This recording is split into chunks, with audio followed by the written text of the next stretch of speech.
Yo, Laitigima. Welcome to Urban Rebel Culture, where we mix music and business to fight the socio-economic struggles of the black people of today. I want to respond, my feet. If you want to come advertise your business, are you selling something? Kapa plumbera, weldera, or mechanic, come through to Urban Rebel Culture. This is business, boy. Boy, I can never share. What are you saying? We want to hustle here. I got out on the smart. We want to hustle. This is Urban Rebel Culture, my feet. Little come and get a bisa. This is Urban Rebel Culture, guys. Exactly what I'm talking about. Yeah. This is what I'm talking about when I say this is Urban Rebel Culture. We are Urban Rebels. Nobody's coming to save us. So let's save ourselves. Let's start small. Wapenta, you're selling t-shirts, merchandise, Rixa, Herbalife, Rixa, honey. There was a guy earlier who was selling honey, we want you guys. So platform. And today I got none but YSO, Young Stellar Object. Yeah. That's it. I got it, Moko. How are you doing, YSO, my man? I'm doing good, man. I'm doing really great. And, I'm honored to be around creatives and, into the thick of things again because I've been taking a break from music and I'm just happy to be back. Yeah, man. Welcome back. Welcome. I'm actually glad you are here in Bloom, man. Kena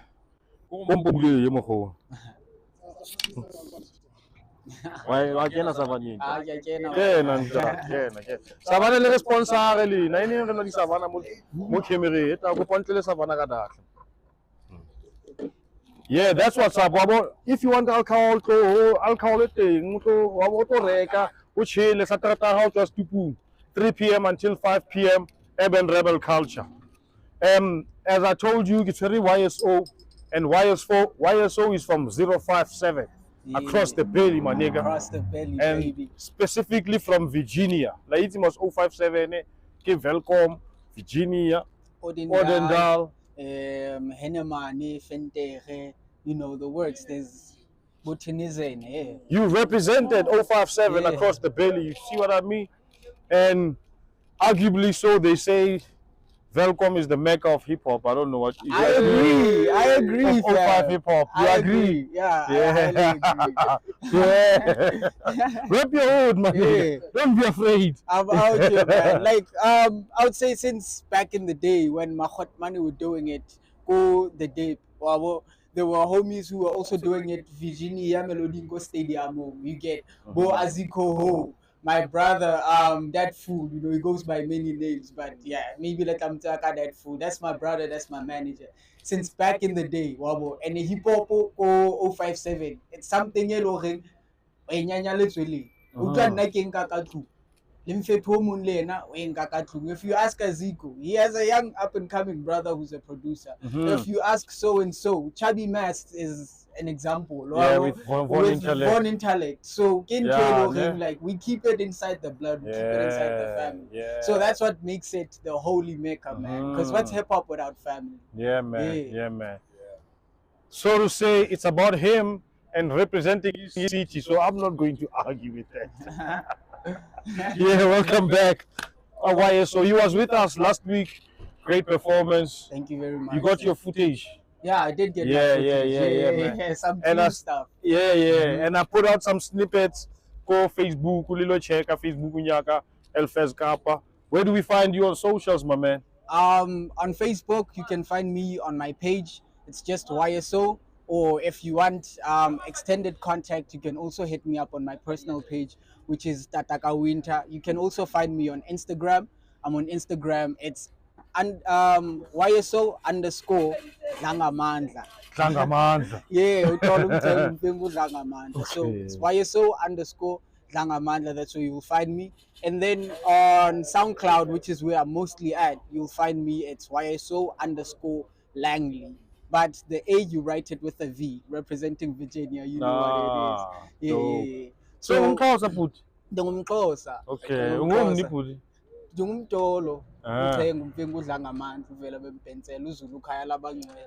Ulambo ongawelwazi inkonjane. Wona zintathu ezipapa kuphela. Ndiyakuxelela mntana. You see, Yeah. you see, umkhulu wakho bhuti. Yeah, man. Yeah, My family is from the East London, Sugem Tanzania, Mabobosini. But I was born and grew up in Virginia, you know, occasionally visiting in the Eastern Cape, but I'm pure Xhosa, baby, up and down. If you ask me, I'll tell you. Mara multilingual, you must Yeah, ke multilingual. I'm a writer first. Before I'm a musician, I'm in anything. I'm a writer first. I started music with writing in my room. Ke mametse dipina radiong and write my own songs on top of that. You get. I'm a writer. I write speeches. I do public speaking. I write poems. You get. So first and foremost, for me, writing is that number one art. And you can say if you're looking for YSO, you find him in the lyrics, you find him in those stories. If you check my performance last week, a lot of the songs have stories behind it. You have Labandwana, you have Revelations, you know, which is powerful. Yeah, my favorite is Revelations, man, because it speaks to something that's very deep. You know, the devil is running black man. We are living in Revelation. You get. There's a part that says, which is my favorite, no man is free in Soweto, which also speaks to that thing that says, ever since South Africa was freed, the world is expected to believe that now we are living in peace and harmony. But it's also to show we are still in the grimy dirt down here. You know, we are still ducking bullets out in Soweto, out in Bloemfontein, out in Virginia, just as we used to back in the day. So like if you're looking for YSO or who YSO is, that's who he is. He tells those stories from emotional to political to intellectual. I just dive into a lot of stuff. Yeah, man. Yeah. And by the way, man, that project of yours on SoundCloud. Yeah, animation. Can it be so? That's Bad Signal. Oh, that project is dope, bro. Yeah, that like is... the first time I met you, when you posted that project, back when I had my feud with the other niggas that I don't want to mention. Yeah, we're not gonna mention. And then I came across. No, we can mention. This is 05 hip hop, man. We call a spade, you know. Yeah. So back when I had beef with them niggas in your home, just next door to your city, you know. Yeah. Then I saw your music, you know, like yo, Aziko told me about you. Hey, why do you think it's Panale Aziko Tata? Yeah, I know. 057. Is my nigga. 057 him, Captain Klepman, Ramstein, Kanalimita, Sangoma. Yeah, Sangoma, that's my nigga. Who else in the 057 is my ninja? Stay Vicent is my nigga, man. Stay Vicent, he brought the niggas. El Skizo is my nigga. We battled, but me and El Skizo, we cool, man. Like, I got solid niggas that side. Yeah. I got solid niggas that side in the 7, man. So that's how I came across YSO when I was working on my Bloom Soul Premium project. Sure. So Nikitama studio le Azigo too much. So that's when I saw him sharing when you released that project. And I went and tuned in and I was like, yeah, bro, this is dope. I thought you were some snob, you know. Yeah, by the way, the sound. It's very easy to mistake me for that. A regular dude like me, man, you know. But sometimes, you know, twang, whatever, it makes you bigger. Now I 5 in, you know, that's extension 5 for Virginia, that's I plus. Shout out to my homies from the north side, man. So how can I say it? I like to say it's a very small depiction of what South Africa is. How can I say plus or X5 it is affectionately known. Otola brick houses, flats, you know, nice stuff because it's a mining community and the mine used to take very good care of the community before. Now it's those families who used to work in the mines, but they ran out of work in the mines now, and like it's tough. So you can play behind those brick walls. It's a whole lot of stuff going on that does not qualify me as a person who I can say, nah, I'm from the burbs, couple. You know, my parents didn't pay school fees even in the school that I went to, even though I was supposed to pay school fees. We couldn't afford it. They just wanted me to go to a good school. I just ended up being really good in school, and then I started getting scholarships and stuff like that. But that is the type of neighborhood I'm from, where everybody expects you to go out into the streets and look well off, but you know very well how to make a jara teng hore di ja fatshe. Yeah, ne? So nna ke hlafa e feel but Which is a problem with us black people and shit. yeah. Like, Lena, I've even stayed Goma for like 2 years Yeah. in the ghetto. Before I used to stay there, though. Hustling. Kisa copy what to Ninks, hustling for Sure. myself. And then I now, like, okay, you know almost how it is. You try to bring your ninjas, Yeah. then hey, carry along, but you know. And then you outgrow that thing, and then you end up like, man, it's better if I just stay home. Like,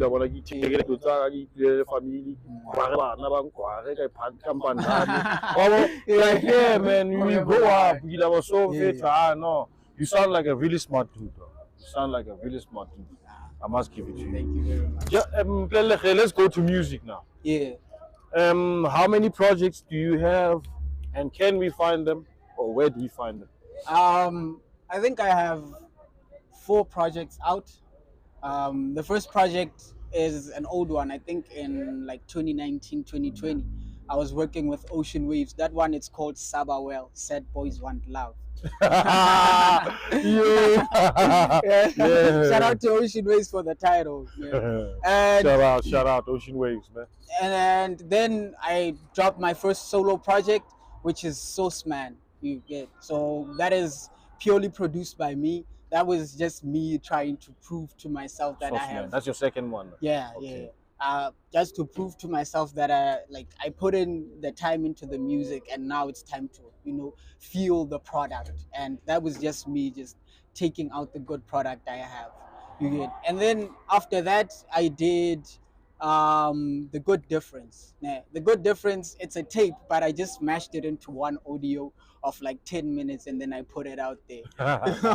Yeah, that's smart. And it's mostly raps there, because I do a lot of different stuff. I do Afrobeat, I do trap, I do even amapiano, because I also produce.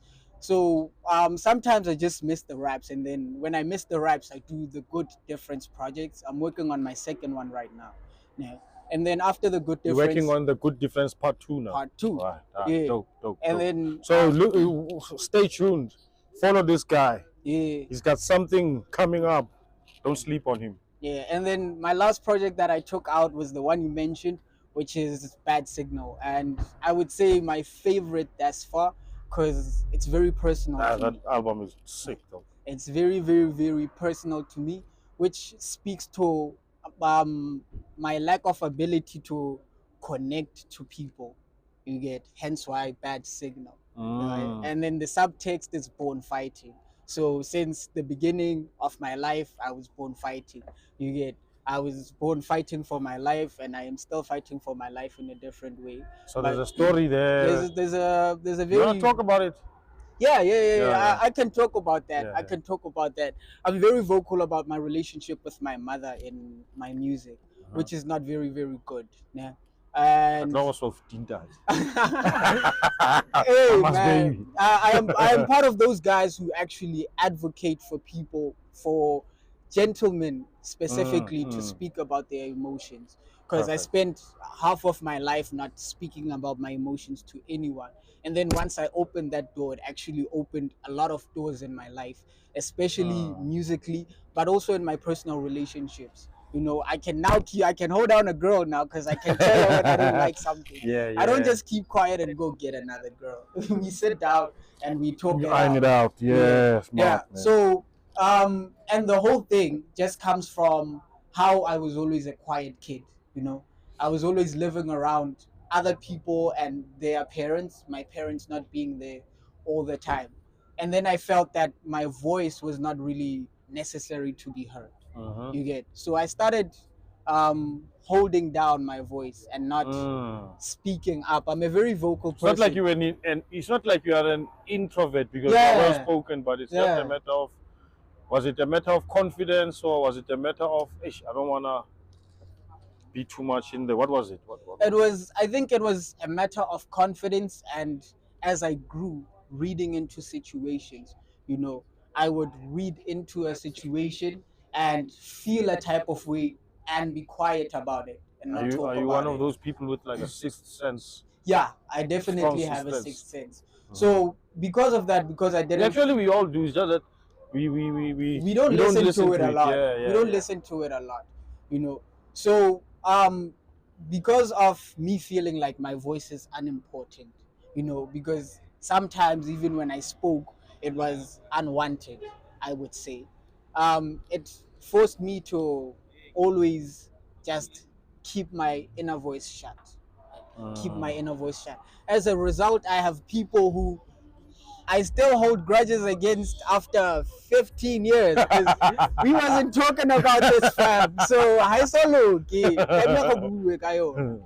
You get, and shout out to my homies for bringing me into that world of opening up. I was gonna ask you what sort of, I don't know if I should push you over the Sparked, edge, yeah. or what was the moment of truth, or what led you to like, no man, from now on I'm not bottling my opinion anymore.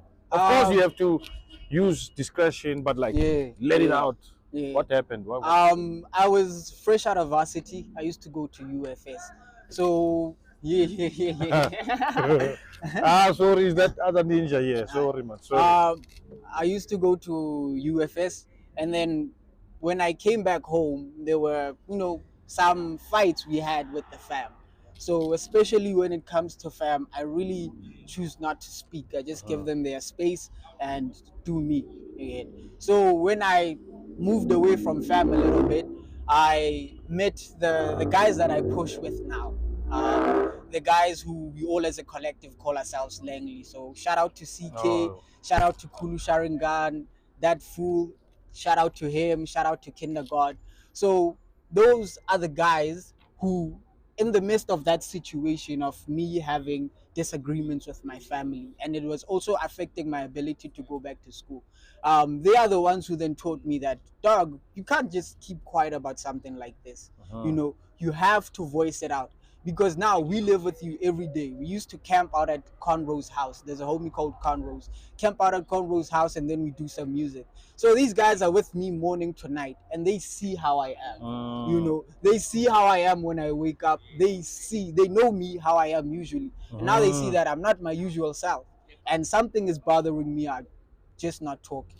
So they are the ones who drove it into me that, no, dude, you must talk.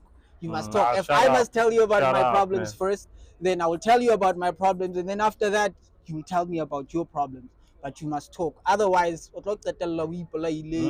Please, man. something worse, killing somebody else, you know, because you are just sitting here keeping quiet. Yeah. So that is the whole gist behind Bad Signal. Yeah. The first song is Better in the Morning, which is, as I said, I'm vocal about my relationship with my mother. It says, my mother said I should sleep, it will be better in the morning. But then little did I know, it was the first time she lied to me. Yeah. So Ish. that is like some of those things, how things kept getting, I'm voicing out how things kept getting worse over the years, and I keep getting promised that they will get better, but they are not getting better, and I still have to push on, which is the important thing. I'm still pushing on. I have songs like Sunny Day Mood on there, which is about, you know, sometimes walking out and choosing to feel good even when things are just bad. So it says puddle surfing in the east side. You know, you have puddles when it has rained. You Yeah. get, so that rainy weather is explaining how, you know, even Shakespeare uses rain to explain calamity, how things are going bad. So things have been going bad, but I'm out here playing in the puddles, you know, like a kid jumping in the water. I am happy. Things are going south, but today I'm just choosing to be happy. Yeah, so it's that type of a project, and that's why it's my favorite project. Yeah, man. Yeah, Yeah. man. Now I can tell it's very, very, very personal. Personal, Personal, yeah. man. Yeah, yeah. Yeah. And now if I get a project, take it feel like personal. That's why I don't put it out on the net. I feel like but interaction. Yeah. So go and look out for YSO as we wrap it up. And like he told you, another project it's a guy, please go check him out on SoundCloud. Yeah. I'm Because only I've seen you on SoundCloud. yeah. Only on I'm SoundCloud. only pushing on SoundCloud right Okay, now. okay. Yeah, but we are planning to migrate from SoundCloud. But I'd like to take this moment to just thank everybody who has been following and supporting us, because the following on SoundCloud is so huge that it makes it a difficult decision to just simply migrate to another platform. You get so my SoundCloud family has been there for me since day one. We Yeah. have been through even competitions, fam. People who go out there and vote for me. Right now, I have been to Josie. I have met some of the best people in the music industry. You know, I have received some of the better opportunities an artist can find. And this is all because of the support I have received from the people who have been supporting me since day one. People who especially just download SoundCloud in order to listen to YSO. Please, They man. didn't have Please it do. before, you get. So shout out to y'all, man. I love y'all with all my heart, and you are the ones who are gonna make me win a Grammy, fam. Because I wanna win a Grammy. I'm gonna say this every time I'm in front of a camera now. My name is YSO, and I wanna win a Grammy one day. Trust. Yeah, man. Yeah. Nah. I like the spirit, man. I like the spirit. Thank you very much. So you said you're working on a project part 2. Can we Yeah, take it's the Good Difference Part 2. the good difference part Yeah, 2? yeah. Are you maybe dropping working on a single maybe that we're gonna find for Yeah. people that were like that know your music, like some of us, and be like, we're looking to hear now this YSO now, Yeah. the So 2024 YSO. yeah. I already have a single that is lined out. It's one of those songs that I was actually recording when I was in Joburg. You know, I got the opportunity to meet the producer Tasha Hendricks, which is the producer for P.O and all the rest of his other homies. She's also a rapper too. So I found myself in studio with that lady, and we were recording this one song. So the good difference is a mixtape. So I have a song on there called "I Will Always Have Me," which is a re-rendition of Touchline's "I Will Always Have Me." I already have it prepared for my set today. So if you keep on watching later on, I'll be performing "I'll Always Have Me." So in the weeks to come, I'm gonna be dropping "I'll Always Have Me," and then we start the campaign for the good difference too. Yeah. Yeah, man. Shout out. Welcome to Urban Rebel Culture, where we use music and business to fight the socio-economic struggle.